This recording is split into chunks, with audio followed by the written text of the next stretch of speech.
Yes, hello, welcome everybody, it's Chris here from MOD Extra. It's time for another action figure unboxing, and in this installment we're going to take a look at the Marvel Legends Gambit figure.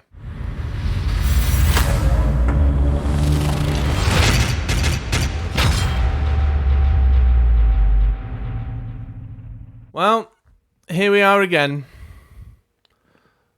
Nostalgia has got the better of me, and I've picked up another action figure that is a modern reinterpretation of an older figure that I used to have when I was a kid. In fact, I had the old Tyco range Gambit back in the early 90s when I was a fan of the cartoon. You know which one I mean, of course. Brilliant.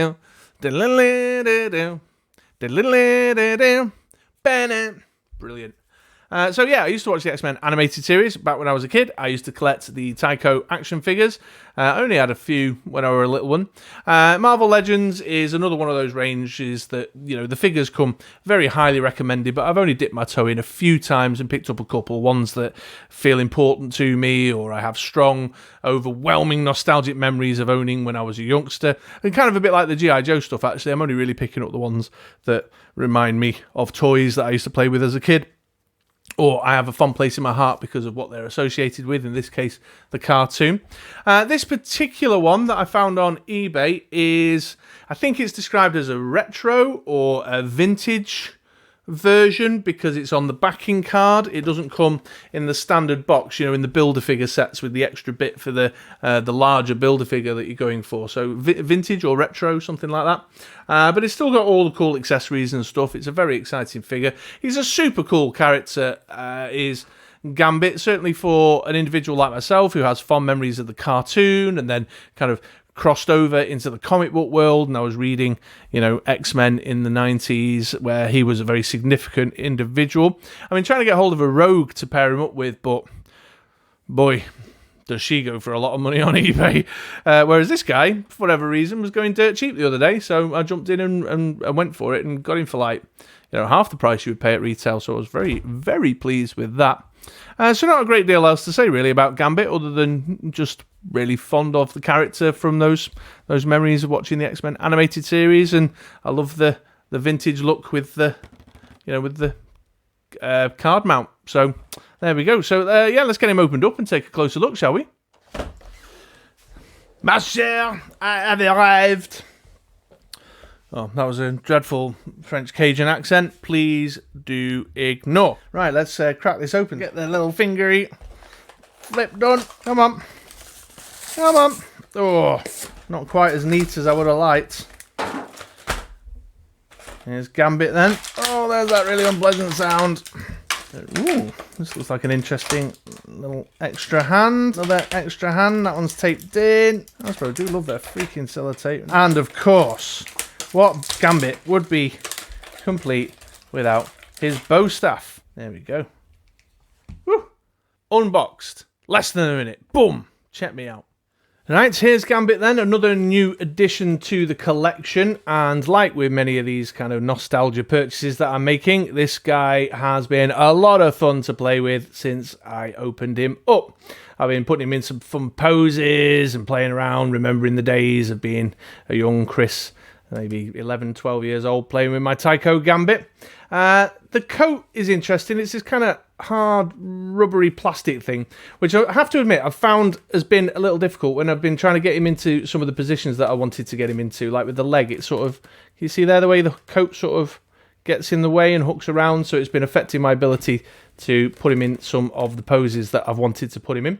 But loads of articulation. I mean, his arms, he's got obviously the shoulder there, which goes all the way around. That can spin right the way around. He's got the top of his arm here, the elbow, and then no movement really in the wrists, a little tiny bit, but he gets a bit blocked by the cuff of his jacket there, but still a bit of movement, as you can see, back and forth. Ooh, there you go, like that. So that's nice. The head's got a lot of movement as well, if you're looking for some action poses. Ooh. Hey, how you doing? So you've got all that kind of stuff going on. He's got ab crunch in there, if I turn him sideways so I can demonstrate that, and a bit of waist movement, although, as I say, the coat sort of gets in the way of your ability to use the waist movement a lot. Top of the thigh, knees, ankles, and a bit of movement there on the calf. Is that what that bit is? So lots of opportunity and capability in terms of getting him into nice fun poses and nice fun play positions. Lots of nice detail. The hair's good. If I come forward, autofocus on the hair there you go. If we come forward, you see the kind of the darker brown wash on the hair really gives it a nice vibe. The eyes, I get a feeling like this one on my right is a bit bigger than the one on the left there, but that's okay. I suppose it's fine. It's got the detail in his body armor and his classic kind of 90s look, and you've also got the detail on his boots there. The coat looks pretty good with all the folds and creases. I've got a weird little, I don't know if you can see that, like a weird little molding scar on the back there, which is a bit disappointing, but that's the way that goes. So overall, a nice looking figure in that respect. Like many of these figures, I struggle to get him to stand up. I've been messing around trying to get him to stand up, although I have been using my action figure stand to get him in place. Ooh. Oh! He's just knocked the backing sheet off as well. So yeah, I've been playing around, but lots of opportunity if you're into action figure photography, or you're into dioramas and such like. He's got a lot of motion if you can just kind of get past the restriction of this jacket getting in the way of some of the fun poses that you might be trying to get him into. But still a very good looking action figure, and certainly got a bit of shelf presence, and the look and feel of him in terms of, let's angle it. I don't like that upward head angle. Let's do that like that. There we go. That's nice. 3 times my share. Not 2 times, 3 times. Oh, I apologise. I've got to stop with this bad Gambit impression, haven't I? It's awful. But yeah, really, really great looking figure. Very enjoyable to play with. Let's have a quick peek at his accessories, shall we? Okay, accessory time. So Gambit, of course, comes with his bow staff that he's very well known for.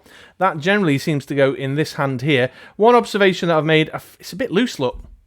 It's a bit kind of wobbly loose. And in a couple of poses I was putting him in, before I finished taking the photo, it had slid out. And so that's a bit of a disappointment. But nonetheless, you know, he's got his bow staff. He's very well known for that particular piece of equipment. You've then also got some hand changes. We've got this kind of throwing card with energy blasts around them in a kind of splayed out finger pattern there. And then we've got another hand here, which is like another bow staff grippy hand for his other hand. And then, of course, the one that I've got in there right now with his, I don't know what you'd call that, is balancing, keeping himself balanced while he's doing his acrobatic moves. These change just with a pull out of the socket and then pop them in. I must admit, I found popping these into the sockets a bit of a challenge. It was a bit awkward. Oh, I've knocked my backing thing there. Found it a bit awkward to get them in there. There you go. So you can do your kind of, you know, I don't want you focusing on the hand, I want you focusing on his face. There you go. So you can do kind of action shots of that nature, which is kind of cool, but they are a bit tough. These spare hands as well don't have the extra, this one in particular, doesn't have the extra articulation point, whereas these here do have, they've got the hinge, the wrist hinge, so you can do a bit more with the way that you pose them, you know. And then he's got a little energy kind of blast thing with a throwing card on it to go on his hand there. So nice touch on the accessories. This one I had to fiddle and fidget around with. I can't quite figure out what the optimal positioning is to make it work. I feel like I'm missing something. I think it's kind of like that. That's what I've gone for in a few of the photos that I've taken anyway. That's what I've decided it must look like. But yeah, it's a bit awkward. Bit awkward to make work, but there you go. But they all do give, you know, extra opportunity to do more with your posing and your articulation of Gambit to make a fun play experience and also a fun experience if you're, you know, a photographer. Or that's a bit that grip's a bit better actually. His left hand holds the bow staff a bit better than his right hand. Which is a bit annoying because the other two hands are left hands as well. So your options are very limited on this side. Unless you want to make him look like, you know, a bit unusual, you know. But yeah, look at the detail like on the collar there and stuff. There's another Marvel Legends Gambit, which I think doesn't look as good as this one because he's got the weird hair thing going on. But very happy with that. Yeah, very happy. Been playing around with him, and I'll show you now, before we close out, a few of the photographs that I've been taking with him.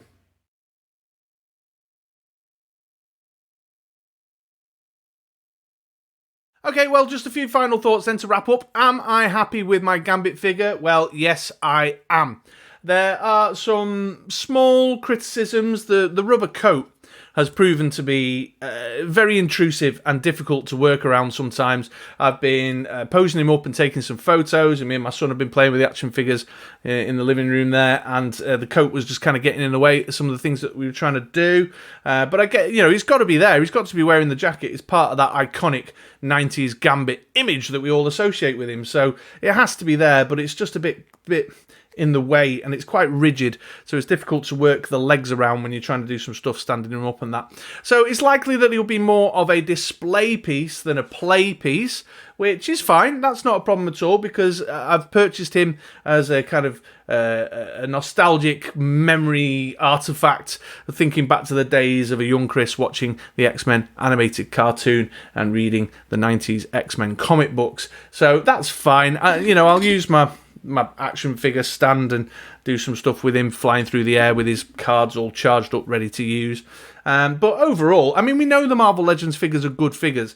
Great points of articulation, loads of flexibility with them, great to play with, great to display. So all in all, that's definitely a thumbs up for Gambit.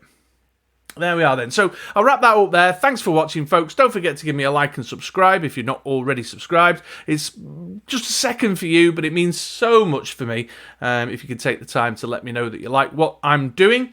But I've been Chris from Mod Extra, and I'll catch you again sometime soon.